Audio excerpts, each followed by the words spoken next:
صدر آصف علی زرداری اور وزیر اعظم شہباز شریف کے درمیان آج شام ایوان صدر میں اہم ملاقات متوقع ہے۔ ملاقات میں قومی مفاہمت، سیاسی استحکام، سینٹ انتخابات میں ممکنہ اتحاد، آئینی، معاشی و خارجہ امور سمیت بلوچستان اور خیبر پختونخوا کی صورتحال پر مشاورت کی جائے گی۔ ذرائع کے مطابق دونوں رہنما قومی ترقی، معیشت کی بحالی اور قانون سازی سے متعلق مشترکہ اقدامات پر بھی غور کریں گے۔ اہم خبر سے آپ کو آگاہ کر رہے ہیں کہ صدر پاکستان آصف علی زرداری اور وزیر اعظم میاں شہباز شریف کے درمیان آج شام کو اہم ملاقات ہونے جا رہی ہے۔ ایوان صدر میں یہ اہم ملاقات متوقع ہے، جس میں ملک کی معاشی اور سیاسی صورتحال، سینٹ انتخابات اور قانون سازی سے متعلق اقدامات پر غور کیا جائے گا۔ اس حوالے سے مزید جانیں گے رضوان عباسی سے۔ جی رضوان، بتائیے گا، آج صدر پاکستان اور وزیر اعظم پاکستان کے درمیان ملاقات متوقع ہے۔ آج صدر مملکت آصف علی زرداری اور وزیر اعظم میاں شہباز شریف کے درمیان ایوان صدر میں ملاقات۔ شہباز شریف طے شدہ شیڈول کے مطابق آج شام ایوان صدر پہنچیں گے، جہاں دونوں رہنما ملکی سیاسی صورتحال، آئینی امور اور سینٹ کے جو آمدہ انتخابات ہیں اس متعلق اہم مشاورت کریں گے۔ اور ذرائع نے یہ بتایا ہے کہ ملاقات میں پاکستان مسلم لیگ نون اور پاکستان پیپلز پارٹی کے درمیان سینٹ انتخابات کے تناظر میں جو ممکنہ سیاسی تعاون ہے اس پر بھی گفتگو کی جائے گی، اور قومی مفاہمت، سیاسی استحکام اور پارلیمانی سطح پر جو باہمی تعاون جیسے اہم معاملات ہیں وہ بھی ایجنڈے میں شامل ہے۔ اور ملاقات میں بلوچستان، خیبر پختونخوا میں جاری جو سیاسی معاملات ہیں، معاشی بحالی ہے اور قانون سازی اور دیگر جو اہم امور ہوں گے اس پر بھی تبادلہ خیال کیا جائے گا۔ جی بہت شکریہ رضوان عباسی۔ بیرسٹر علی ظفر اور رکن قومی اسمبلی شاہد خٹک اڈیالہ جیل پہنچ گئے۔ پولیس نے دونوں رہنماؤں کو داگل ناکے پر روک دیا۔ بیرسٹر سیف کو بانی پی ٹی آئی سے ملاقات کی اجازت مل گئی۔ بیرسٹر سیف جیل کے باہر موجود نہیں ہیں۔ سیکیورٹی عملہ بیرسٹر سیف سے رابطے کی کوششوں میں مصروف ہے۔ بیرسٹر سیف بانی پی ٹی آئی سے ملاقات کے لیے اڈیالہ جیل کے اندر روانہ ہو گئے ہیں۔ بیرسٹر علی ظفر اور رکن قومی اسمبلی شاہد خٹک اڈیالہ جیل پہنچ گئے۔ پولیس نے دونوں رہنماؤں کو داگل ناکے پر روک دیا ہے۔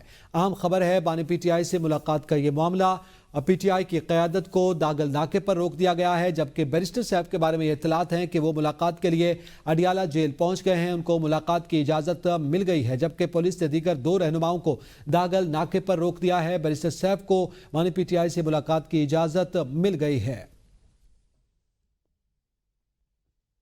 ہیلو، میں تم سے بات کرنا چاہتی ہوں۔ اداکارہ حمیرہ نے مرنے سے پہلے بھائی سمیت 14 افراد کو واٹس ایپ پر پیغام بھیجا، لیکن کسی نے جواب نہیں دیا۔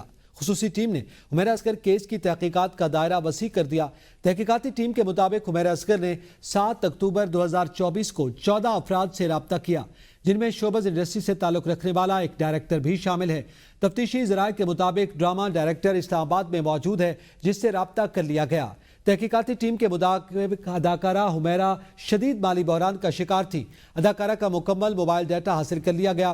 فلیٹ سے 3 موبائل فونز، ٹیبلٹ، ڈائری اور مختلف دستاویزات ملی ہیں۔ ٹیبلٹ خراب ہے، جسے تاحال نہیں کھولا جا سکا۔ حمیرہ اصغر کے نام پر 3 سمز تھیں جو فونز میں لگی ہوئی تھی۔ 2 موبائل فونز پر کوئی پاسورڈ نہیں تھا۔ ڈائری میں ایک موبائل فون اور ٹیبلٹ کا پاسورڈ لکھا تھا۔ تفتیشی حکام کے مطابق حمیرہ اصغر کے تینوں موبائل فونز میں کل 2215 نمبرز موجود ہیں۔ تحقیقاتی ٹیم اب تک 5 افراد کے بیانات ریکارڈ اور 63 سے پوچھ گچھ کر چکی ہے۔ جائے وقوع سے خشک ٹب، پھٹے کپڑے اور سگریٹ فلٹرز بھی ملے ہیں۔ کمرے میں کوئی دوا نہیں ملی۔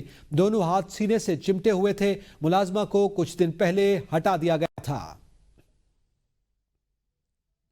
ایل ڈی آئی ٹیلی کام کمپنیوں سے 80 ارب روپے کے واجبات کی وصولی اور لائسنس تجدید کا اہم مرحلہ۔ پاکستان ٹیلی کمیونیکیشن اتھارٹی نے ایل ڈی آئی کمپنیوں کی بقایا جات اور لائسنس تجدید سے متعلق سماعت مکمل کر لی۔ اپریل سے مئی کے دوران 8 کمپنیوں کی الگ الگ سماعت کی گئی، تاہم واجبات کی ادائیگی اور لائسنس کی تجدید کے معاملے پر کوئی فیصلہ نہ ہو سکا۔ اس حوالے سے مزید جانیں گے ندیم چودھری سے۔ جی ندیم، مزید کیا تفصیلات ہیں؟ L D I telecom کمپنی سے 80 ارب روپے بقایا جات کی وصولی اور لائسنس کی تجدید کا معاملہ سامنے نمائندہ ایل ڈی آئی کمپنیوں کے آپریشنز بند ہوں گے کہ نہیں، فیصلے کی گھڑی آن پہنچی ہے۔ پاکستان ٹیلی کمیونیکیشن اتھارٹی نے ایل ڈی اے کمپنیوں کی سماعت مکمل کر لی۔ پی ٹی اے نے اپریل سے مئی تک 8 ایل ڈی اے کمپنیوں کی سماعت کی۔ دستاویزات پی ٹی اے نے نہ دہندہ ایل ڈی اے کمپنیوں کی علیحدہ سماعت کی۔ دستاویزات کے مطابق 9 سے 5 اپریل ایل ڈی اے کمپنیاں مکمل بنیادی رقم ایک ساتھ میں ادا کرنے کے لیے تیار ہیں۔ رقم ایک ساتھ سے ادا کرنے کی رضامندی 5 کمپنیوں کے ذمہ 8.2 ارب روپے بنیادی رقم ہے۔ 4 ایل ڈی اے کمپنیاں بنیادی رقم ایک ساتھ میں ادا کرنے کے لیے بھی تیار نہیں۔ 4 ایل ڈی اے کمپنیوں کے ذمہ 15.6 96